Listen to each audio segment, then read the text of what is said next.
बाळ सेटवर आलं की लाईट सुद्धा पिन ड्रॉप सायलेन्स मध्ये हलवला जातो. तर तिला आम्ही फक्त हास हास असं म्हणत होतो थोडंसं कॅमेराकडे तिचं लुक येण्यासाठी म्हणून, आणि तिने जे स्माइल दिलंय.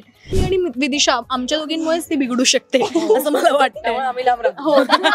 रिमोटला आंघोळ घालायची, मी आईची लिपस्टिक घेऊन स्वतःला मिरर मध्ये बघून मिररला लिपस्टिक लावायची. म्हणजे एकदा वीज कडाडली तर पुढे अर्धा तास पाऊस चालू राहिला तर 25 वेळा कडाडली नाही, 25 वेळा. हॅलो नमस्कार फ्रेंड्स, मी मज्जाची नीलम पिंगा कपोरी पिंगा या मालिकेच्या सेटवर आली आणि माझ्यासोबत पिंगा गर्ल्स आहेत. कशा आहात? मी खूप छान. आता आज तर मला वाटतंय की बोलावं असं की आता या सेटवर 5 नाही तर 6 मुली आहेत. एक छोटी राधा आली आहे. किती छान वाटतंय तिच्यासोबत, कारण किती पॉझिटिव्ह, लहान मुलं असले की सेटवर पॉझिटिव्हिटी असते आणि किती पॉझिटिव्ह झालं आता सेटवरचं वातावरण. एक पॉझिटिव्ह ही गोष्ट शाश्वतीत सांगू शकते, कारण मोस्ट ऑफ द टाइम बाळासोबत ती बाळाची दुसरी आई आहे. नाही, कोइन्सिडेंटली श्रीशा म्हणजे सिरियल मध्ये तुम्ही तिला राधा म्हणून बघताय, तिचं खरं नाव श्रीशा आहे. ती माझ्या आणि आकांक्षाच्या रूम मध्ये असते, मेकअप रूम मध्ये. पण डेफिनेटली बाळ क्यूट असतात यार, कमॉन. आणि ती इतकी टचवूड, इतकी गोड आहे ती, आणि ती इतके छान सीन्स करते आणि पॉझिटिव्हिटी. आणि मुख्य मला ना सगळ्या आमच्या टीमचं खरंच खूप कौतुक करा असं वाटतं. बाळ सेटवर आलं की लाईट सुद्धा पिन ड्रॉप सायलेन्स मध्ये हलवला जातो. ऍक्शन पण जोरात ओरडलं जात नाही, कारण तिच्याकडनं तिच्या कलानी आणि आपल्याला पाहिजे तसे शॉट्स पण मिळायला पाहिजेत, आणि त्याच्यामुळे ते दिसताना इतकं सुंदर दिसतंय. सो आमच्या अख्ख्या टीमचं कौतुक आहे यामध्ये. डिरेक्शन, प्रोडक्शन, सगळी पूर्ण टीम आमची खूप छान आणि त्यासोबत धमाल करते, आणि त्याच्यामुळे ती मस्त रुळली आहे. आणि ऑफकोर्स म्हणजे अजिबात असा ना कामाचं क्षीणच येत नाहीये असं झालंय खरं तर तिच्या असण्याने. पण जेव्हा कळालं की एवढं लहान 6 महिन्याची असेल ती परवा 6 महिन्याची झाली 20 तारखेला. म्हणजे एवढीशी बाळ जेव्हा तिच्यासोबत सीन शूट करायचं हे जेव्हा तुम्हा सगळ्यांना कळालं, तेव्हा तुमच्यात काय असं होतं ना की एक चर्चा होते की आता ते कसं होणार, काय होणार, ते तुमच्यात काय झालं?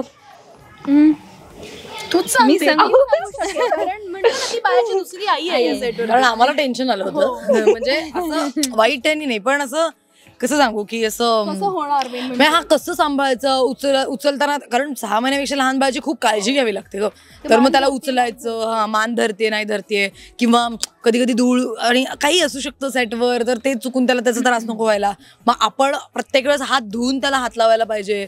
सो हे सगळ्याच गोष्टी डोक्यात होत्या, आणि त्यामुळे थोडं आम्हाला टेन्शन होतं. पण मला असं वाटतं की ते सगळं डोक्यात ठेवून ऍक्च्युअली केल्यानंतर मग इफ इट्स सेफ तर मग बाळ पण हॅपी, आपण पण हॅपी. येस. पण आता सेटवर किती शांतता झाली, कारण की नेहमी येते तेव्हा कल्ला असतो, एक पत्ते खेळणं सुरू असतं, काय काय सुरू असतं. आता बाळ आल्यापासून ते कुठे शांत झालंय असं सगळं?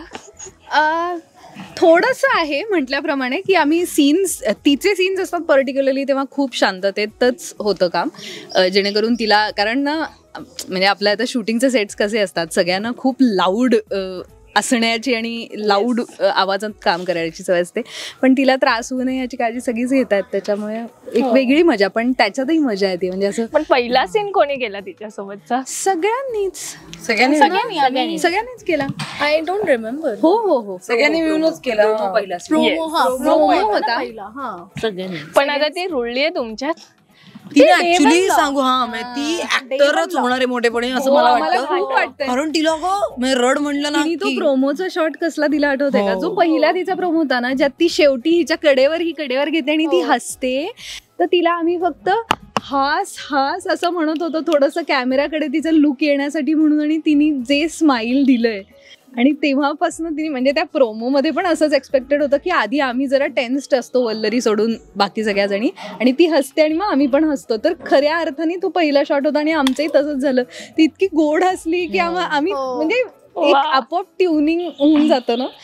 पण मगाशी एक गंमत चाललेली, हिच्यासारखी तिच्यासारखी असे कोणते गुण असे तर द्यायचे तिला, किंवा थोडीशी मस्तीखोरही झाली पाहिजे, ते कोण आता तयार करणार आहे ते मस्तीसाठी तिला? एवढीशी लहान आहे पण ते.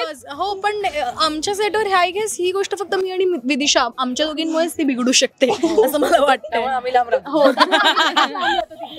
म्हणजे आम्ही खूप गुणी आणि चांगल्या मुलींना तिच्या जवळ जवळ ठेवलंय, त्यामुळे ती अशी खूप फोकस्ड आणि काय म्हणतात शांत राहू शकते किंवा ती असं तिला जे काम करायचे किंवा ऍक्च्युली जिथे फोकस करायचे, जिथे एनर्जी सेव्ह करायची तिथे ती करू शकते. आमच्यासारखं नाही सकाळी येऊन एक अर्ध्या दिवसामध्ये करून आम्ही ऑफ होतो किंवा मग उलट होतो. दिवसभर ऑफ असतो, रात्री करतो. पण कसं करतो? पण लहान मूल सेटवर आल्यावर तुम्हाला तुमच्या लहानपणीच्या आठवणी ताज्या झाल्यात? अशा कोणी कोणी काय असे पराक्रम आपण बोलतो ना लहानपणी केलेले असतात, असं कोणी कोणी काय काय केलं? आताची लहान मुलं ही खूप फॉरवर्ड आहेत आणि खूप वेगळी आहेत. आम्हाला तर काही कळायचंच नाही.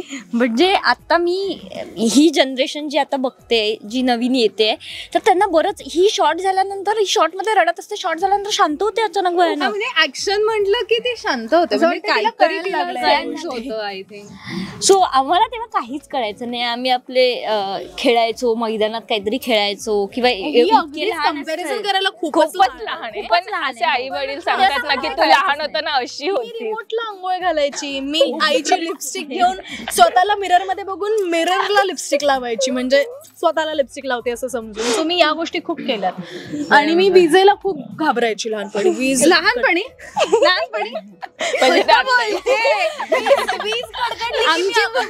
आमची वल्लू परवा, म्हणजे ती लिटरली श्रीषा शांत होती. परवा खूप धोधो जेव्हा पाऊस थंड स्टॉर्म सारखं आलं होतं तेव्हा ती कूल होती. लाईट गेले वगैरे आणि एक जोरात ओरडण्याचा आवाज आला, तो या बाळाचा होता. फक्त असं नाही की एकदा वीज कडाडली तर पुढे अर्धा तास पाऊस चालू राहिला तर 25 वेळा कडाडेल ना. हे 25 वेळा मी काय म्हणतात माझं लक्ष नसेल आणि तेव्हा जर का ती गोष्ट घडली तर मला भीती वाटते आणि मी आकांक्षाच्या कुशीत असते. पण नाही तर नाही. आता मला कळत.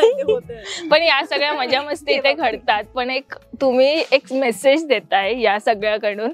मूल आहे म्हणून तिला, मुलगी आहे म्हणून तिला सोडून दिलं आणि आताही आपण बघतोय की सध्या काय प्रकरण सुरू आहे. ओव्हरऑल एक मुलगी म्हणून आता या सगळ्याकडे बघताना राग तर येतच असणार, पण मत मांडायचं असेल तर काय असेल यावं? मत मांडायचं असेल तर एकच मांडीन, पिंगा ग पोरी पिंगा 5 मुलींचा शो आला, अजून मुलांचा नाही आलाय. Very nice. त्याच्यावरनं समजून जा की मुलीच किती गोष्टी at the same time handle करत असतात आणि मॅनेज करत असतात. मी असं म्हणत नाहीये की मुलं करत नाहीत, पण मुलींसाठी आत्ताच्या या जगामध्ये इट्स हार्ड आणि इट इज अ टास्क. म्हणजे मुलांसाठी जन्माला आल्यावरच अर्ध्या गोष्टी सोप्या होतात. म्हणजे बघ ना, आता तिला जसं ती स्टोरीमध्ये जे काय असेल, तिला मुलगी आहे म्हणून सोडून दिलेलं आहे, हेच कुठल्या मुलाला सोडून देतील का? तुमचा वंशाचा दिवा पाण्यात टाकाल का तुम्ही? नाही ना. येस. तर तिथूनच सुरुवात होते स्ट्रगलला. तर पण काय म्हणतो, ज्याचा स्ट्रगल मोठा तो आयुष्यात पुढे पण फार जातो. त्यामुळे एक से पण दिलंय की मुली असल्या की काही छान होत नाही. तुम्ही आमचा शो बघू शकता. आता जवळजवळ आम्ही 200 एपिसोडला पोहोचू. आमच्या सेट टच वुड की आमच्या सेटवर काही भांडणं नाही, वाद नाही किंवा काही. 5 मुली सुखाने नांदतात. जनरली म्हणतात की मुलं असली की मुलांचं टेन्शन नसतं, मुलींचं टेन्शन असतं. असं नाही की आम्ही खूप सख्या मैत्रिणी आहोत किंवा असं काही आहे. पण टचवूड आतापर्यंत आय डोंट फील की कडाक्याची भांडणं झाल्यात किंवा काही प्रॉब्लेम क्रिएट झाले त्या 5 मुलींमुळे. 5 मुलींना कास्ट करायलाच नको असं म्हणजे सुरुवातीला सांगण्यात आलं होतं आम्हाला. म्हणजे मलाही बोलले, मला प्रत्येक मुलीलाही बोलले असतील की अरे बापरे 5 मुली एका सेटवर, म्हणजे आता धिंगाणे होणार, बायका नांदू शकत नाहीत एकत्र. आणि बाहेरही कुठे गेल्यानंतर इंडस्ट्रीतील लोक मग तुमच्या सेटवर कसं आहे? 5 मुली. मी सुरुवातीला आय थिंक प्रत्येकाला अनुभव आला काहीतरी गॉसिप सांगणं. तर आमचं असं होतं की गॉसिप काही करायची वेळच नाहीये, कारण आम्ही सतत असे पडलेले असतो एकमेकींना. म्हणजे आम्ही कोणीच कोणाच्या नाक नाही खूपसत, कारण सगळ्या खूप पर्सनली आय फील सॉर्टेड आहेत आणि सगळे मुळात मोठे आहेत. त्यामुळे वयानी तेवढी अक्कल आहे की प्रत्येकाची आत्ता या वयात प्रत्येकाची स्पेस प्रत्येकाला इम्पॉर्टंट असते. आणि letter B, if she is angry letter B, if she is upset letter B. पण हे सगळं तर खरंच बरोबर आहे आणि हे सगळ्याचा विचार केलाच पाहिजे. पण मी आता पुन्हा एकदा मालिकेमध्ये येईल. आत्ताच एक केस जिंकली, सगळे नाचत गाजत आले, मिठू एकदम टवटवीत झाली असं बोलेल. पण आता पुन्हा एक वेगळं वादळ आलंय, ती मुलगी आली आहे. आता याचा पुन्हा एकदा या सगळ्या मुली शोध लावून त्याला शिक्षा किंवा ज्यांनी सोडलंय त्यांना शिक्षा देणार का, किंवा पुढे आता काय वेगळं आम्हाला पाहायला मिळेल? खरं सांगायचं तर आता काही सांगता येणार नाहीये. पुढे तिच्या आई वडिलांनी खरंच तिला सोडून गेल्यात का, किंवा ती हरवली आहे का, किंवा काय आहे हे अजून काहीच ठाण पत्ता नाही या मुलींना, त्यामुळे त्यांना शिक्षा द्यायची की नाही किंवा काय सर्कमस्टन्सेस आहेत हे माहीत नसल्यामुळे ही केस लढली जाईल की ह्याचा काही शोध केला जाईल किंवा काय, हे ॲक्च्युली तुम्ही मालिका बघाल तेव्हाच तुम्हाला समजेल. सो प्लीज बघत राहा पिंगा ग पोरी पिंगा. इट्स ऑल अबाउट आमच्या सगळ्यांचे त्या बाळासोबतचे मुवमेंट्स आणि कसं हळूहळू आपण सगळ्या शिकतायत बाळाला सांभाळायला आणि ती मजा आहे खरं तर. आणि ते आम्ही नव्याने शिकतोय ऍक्च्युली. आणि सिरियल मध्ये सुद्धा आम्ही तेच विचारणार होती की कोण कोण काय काय शिकते आता तिला घेऊन. हो, मी तर म्हणजे स्पेशली शांत राहायला शिकते किंवा हँडल विथ केअर. माझी आई त्या दिवशी हो मी हळू बोलते आणि माझी आई त्या दिवशी मला ओरडली. तिला काहीतरी असं तिची मान धरली होती तिची अशी मी, कारण मला असं भीती वाटत होती काहीतरी. I don't know what happened, but ते ना चुकून तो शॉट लावला गेला. म्हणजे that was of the camera आणि काहीतरी नीट करत होते. सो ते काही वेळा तू असं कसं धरलं असतील, आपलं अक्कल आहे का वगैरे असं माझी आई सुरू म्हणलं. पण माझं नाहीये, मला माहीतच नाही मुळात काय करायचं असतं. सो या सगळ्या गमती जमती घडतात माझ्या बरोबर. So handle with care, fragile item असं झालं. अजून कोण कोण काय शिकलंय? मी शिकले म्हणजे बघ, मला असं काही नाही की बाळ मी कधी पकडलंच नाहीये. लहानपणी मी 2 बाळांना सांभाळलेलं होतं जेव्हा मी खरंच ऍक्च्युली 12 वर्षाची होते. त्यामुळे मला बाळांचा तसा एक्सपिरियन्स आहे. पण ना मला इन जनरलच ते डिस्टन्स ठेवायला आवडतं जेव्हा एखादी खूप फ्रजाईल वस्तू असते. म्हणजे मला कोणी सोन्याची वस्तू जरी सांभाळायला दिली ना तरी ती मी लगेच आईकडे परत देऊन टाकते, मला देऊ नको.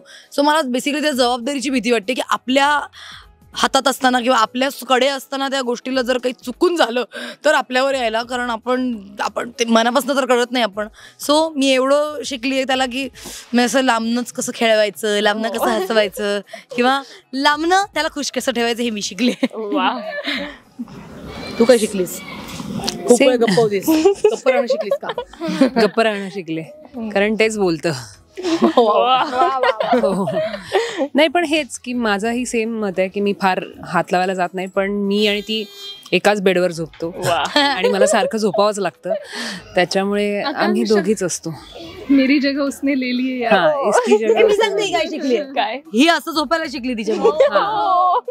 हिला सरळ झोपायचं असतं पण ही तिचं कारण देऊन आता असं झोपते, वाकडी झोपते आणि ती माझ्या खूप जवळ झोपते. येस, पण आता आम्ही सगळेच तिच्यासोबतचे तुमचे गोड क्षण पाहणार आहोत. So thank you so much. Thank you. Marathi मनोरंजन सृष्टीमधील मालिका, चित्रपट, नाटक तसेच कलाकारांबद्दलच्या नवीन अपडेट्स जाणून घेण्यासाठी नक्की सबस्क्राईब करा इट्स मज्जा मराठी या आपल्या नवीन YouTube चॅनलला.